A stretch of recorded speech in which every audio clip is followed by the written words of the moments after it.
Coffee হাউসের সেই আড্ডাটা আর নেই, আর নেই।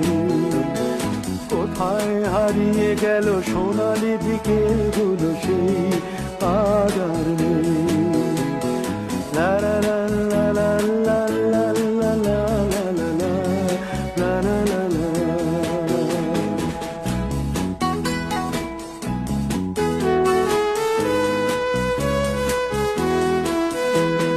নিখিলেশ প্যারিসে, মইদুল ঢাকাতে, নেই তারা আজ কোনো খবরে।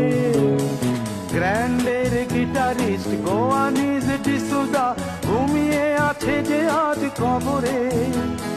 কাকে যেন ভালোবেসে আঘাত পেয়ে যে শেষে পাগলা রোগে আছে রমা রায়। অমলটা ধুকছে দুরন্ত ক্যান্সারে।